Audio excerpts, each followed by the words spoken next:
up, everyone? Welcome back to my channel. I'm Katie, and today I will be talking all about the Instax Mini 8 camera.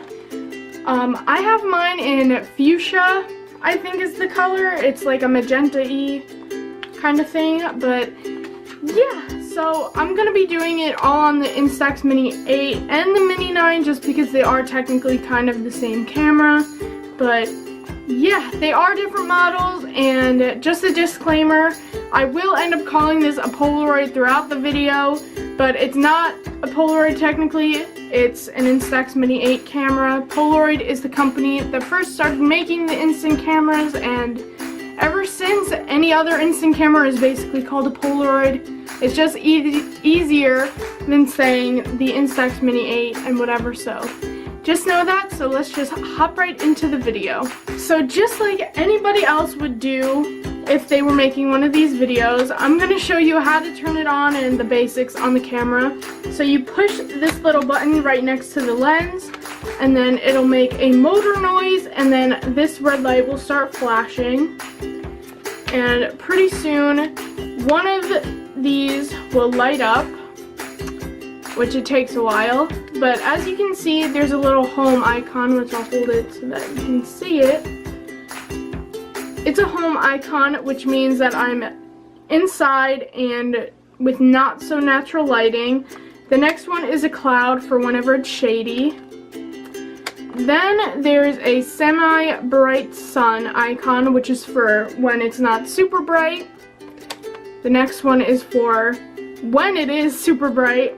And high key is for when it's really dark, which I've never had pop up, but I also assume that if none of the other lights turn on, then that means that it's suggesting that you should use high key. I'm not too sure. I've never experimented with it, but I just know that it makes your your film come out super bright and overexposed. So yep, just again, those are the icons. And it's really important to pay attention to what light setting your camera is popping up on, or else you can overexpose your pictures like this one. This is Harry Potter world, sorry. But as you can see, it's really overexposed, and that's because I used the home setting when it was supposed to be on the really bright setting, so that's great. And that's why it's important to pay attention to that, or else you'll just waste your film. Then on the top is, of course, where the film comes out. Pretty basic knowledge. This button is the one that you press to take the picture. And on the back of the camera, you have your film count, which, as you can see, I have 6 pieces of film left. And this is where you put the film, and I'll put a little tutorial thing here of how to do that because I filmed that video.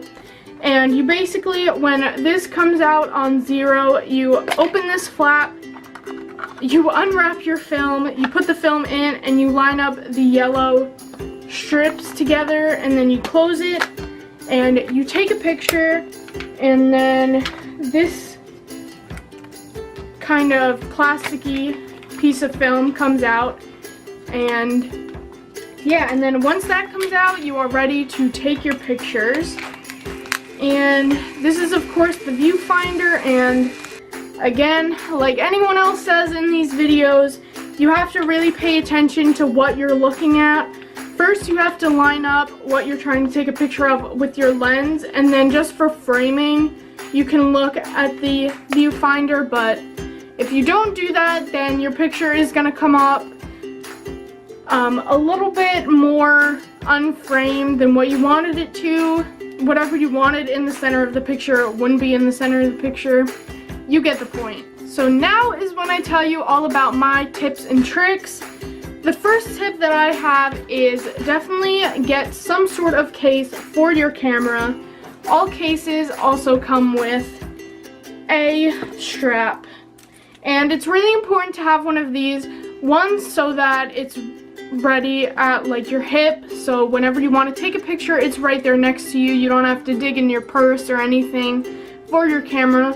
And 2, it'll be really protected from the sun or from even if the rain, even though this kind of case probably isn't super protective, I know that they have super protective cases for it now, but yeah, it's all just what you want. This is kind of just the basic case that comes with the cameras if you get it from Amazon. I just really recommend having one of these. I know that it makes me feel better having it on my camera, so that's tip number 1. Another tip that I have is to just keep taking pictures.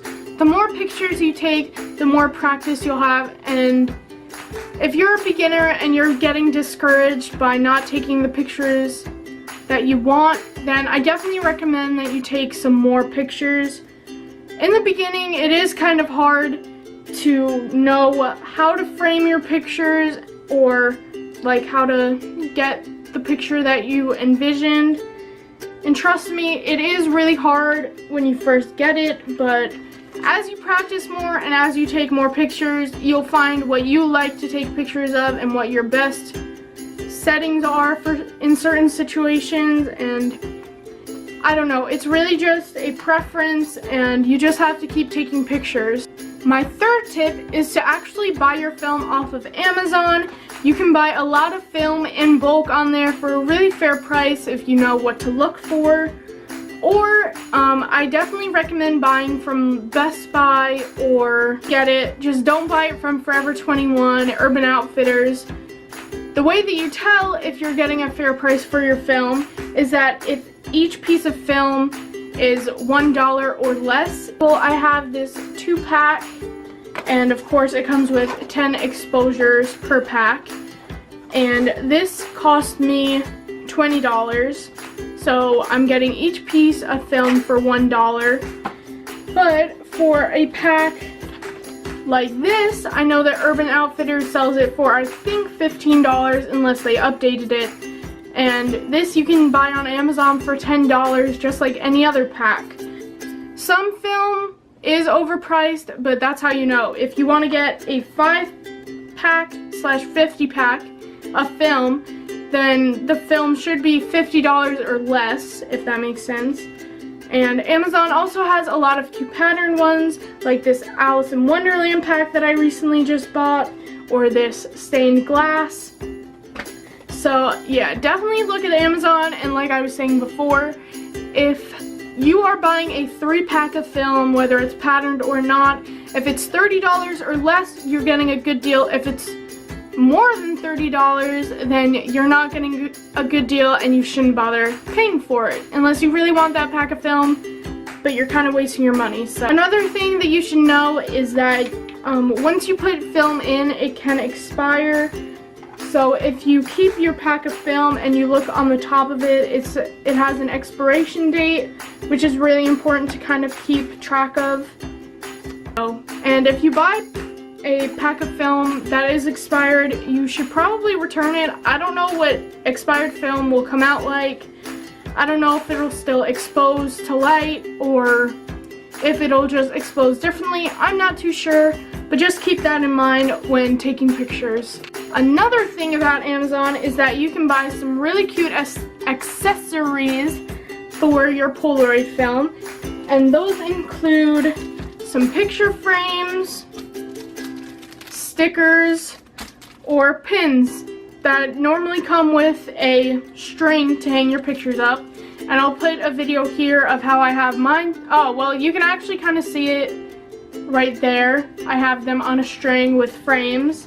And yeah, these are just really cute. The stickers are to die for if you want to use them.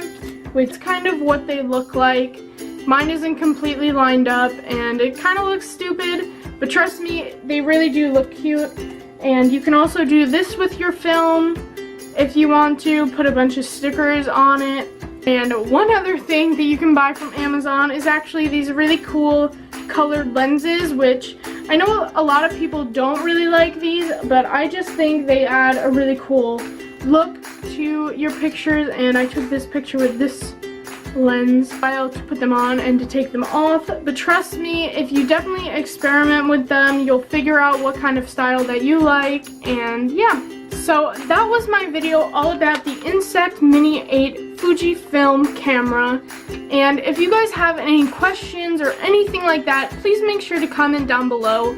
I'm sorry if this video was all over the place. I just wanted to give an intro to this camera before I start my series, which is another reason why you should subscribe, because I have a lot of facts about this camera. I've had it for almost 2 years and I know a lot about this camera and different tips and tricks. And so yeah, please make sure to subscribe and like this video if you got any help at all.